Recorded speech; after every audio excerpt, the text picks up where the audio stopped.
మధుపాలిక apartments ఉంది, buffer జోన్లో ఉంది, పూరిస్తామని చెప్పేసి అంటే మూసీ పరివాహక ప్రాంతం ఉంది. గాంధీ సరోవర్ ప్రాజెక్టు కింద 5,000 కోట్లతో గాంధీ విగ్రహం కడతామంటుంది. ఏమంటారు? గాంధీ సరోవర్ అన్నారండి, తర్వాత మళ్ళీ బఫర్ జోన్ అంటున్నారు. దాని మీద ఉండాలి కదండి, మేము ఎలా వదులుతాం? అంటే ఇప్పుడు మీకు పక్కనే ఉన్నటువంటి బాబు ఘాట్ కూడా మీ దగ్గరకే ఉన్నది, దాని పక్కన కాదని మీ పక్కనే 5,000 కోట్లతో గాంధీ విగ్రహం కడతామని చెప్పేసి మా పక్కనే అంటే చాలా ప్లేస్ ఉంది కదండి, ఇక్కడే కట్టాలని అపార్ట్మెంట్స్ వదిలేనా కూడా కట్టవచ్చు. ఈ వార్త విన్నాక ఏమనిపిస్తుంది మరి మీకు? ఏమనిపించడం ఏంటంటే ఇవే 1 month ఇప్పుడు చెప్పినప్పటి నుంచి అందరం 25 ఫ్యామిలీస్ చాలా బాధపడుతున్నారు. మాకు ఉండాలండి, ఏం లేదండి, మా ఫ్లాట్స్ మాకు ఉండాలి. నష్టపరిహారం ఇస్తా అంటున్నారు, ఓకేనా మరి మీకు? నష్టపరిహారం ఇస్తారు, ఏం లేదు, మా ఫ్లాట్స్ మాకు ఉండాలి అంతవరకు. మీరు చెప్పండి మేడం. నష్టపరిహారం వద్దండి, మా ఇల్లు మాకు ఉంచుకొని వేడుకుంటున్నాం.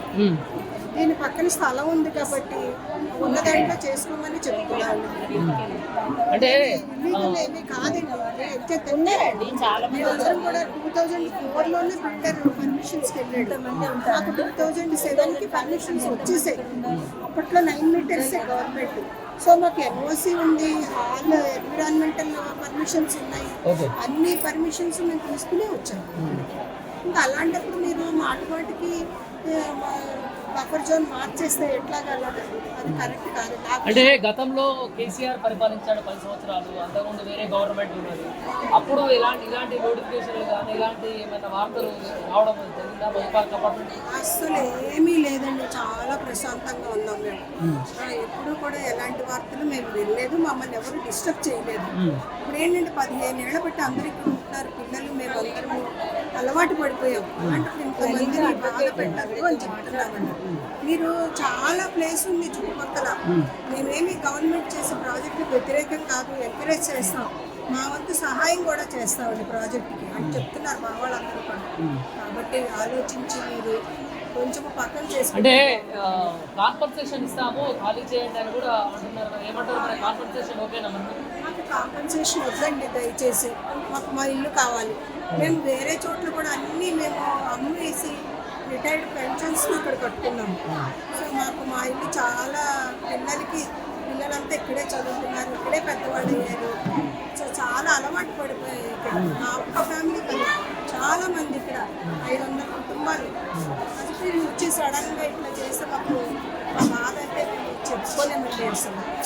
అంటే ఈ వార్త విన్న తర్వాత మీకు ఏమనిపించింది? అంటే పేపర్లలో చూస్తున్నాం అక్కడక్కడ అక్రమంగా కట్టున్నాయి కానీ ఎఫ్టీఎల్లో ఉన్నాయి, బొమ్మలు పూజ చేస్తున్నామని చెప్పేసి వార్తా కథనాలు వస్తుంది. ఇప్పుడు ఆ వార్తా కథనాలలో మీ ఎంపీఆర్ అపార్ట్మెంటే ఉంది. అట్లా రూమర్స్ పెట్టిస్తున్నారండి, కొంతమంది అలా పెడుతున్నారు, కావాలని అలా రూమర్స్ పెడుతున్నారు. ఎందుకంటే వేరే వాళ్ళ ఇల్లు కదండి, వాళ్ళ ఇల్లు కాదు కదా, వాళ్ళ ఇల్లుకి అలా రూమర్స్ పెట్టరు. వేరే వాళ్ళ ఇల్లు ఇవి, వేరే వాళ్ళ బాధలు వాళ్ళకి ఎందుకు అర్థమవుతాయి, వాళ్ళ ఇల్లు కూలగొడితే వాళ్ళకి అర్థమవుతుంది. సూటిగా సీఎం రేవంత్ రెడ్డికి చెప్పాలనుకున్న మాట దయచేసి మీరు అట్లా చెయ్యొద్దండి. ఇంచేతంటే చాలా కష్టపడి కట్టుకున్నాము, పిల్లలతో ఉంటున్నాము అందరం కూడా. కొంచెం అందరు ఆలోచించండి, మీకు కూడా ఇంట్లో వాళ్ళకి కూడా చెప్పండి. పక్కన స్థలం ఉంది, చాలా 50 ఎకరాలు ఉంది, దాంట్లో మీకు ఏముందండి, 6 ఎకరాలు ప్రభుత్వానికి చాలా తక్కువ. మీకు ఇప్పుడు చాలా కాస్ట్లీ, ఎంత సిమెంటు కాంక్రీట్ ఇవన్నీ పగలగొట్టేస్తారు మీరు, ఎంత వేస్ట్ అయిపోతుంది. ఇంత పెద్ద సిమెంట్ వాటితో మీరు ఒక 10,000 ఇళ్ళు కట్టచ్చు. అంచేత ఇంతమందిని బాధ పెట్టద్దు. మీరు దయచేసి కొంచెం ఆలోచించి పక్కన పెట్టండి అని చెప్తున్నాం అంతేనే. మేము ఏ రోజు ₹1 కూడా గవర్నమెంట్ని అడగలేదు, గవర్నమెంట్కి చేయమని అడగలేదు, ఆలోచించమని చెప్తున్నాం అంతే అండి. మేము గవర్నమెంట్కి ఏ రకంగానూ వ్యతిరేకం కాదు, మేము నచ్చి తెలుసుకునే ఓటేసి మిమ్మల్ని గెలిపించాం. మాకు ఏ కష్టం వచ్చినా మేము ఎవరితో చెప్పుకుంటామండి, గవర్నమెంట్ మిమ్మల్నే సహాయపడతాం. అట్లాంటప్పుడు మీరు కూడా ఆలోచించండి కొంచెం మా గురించి.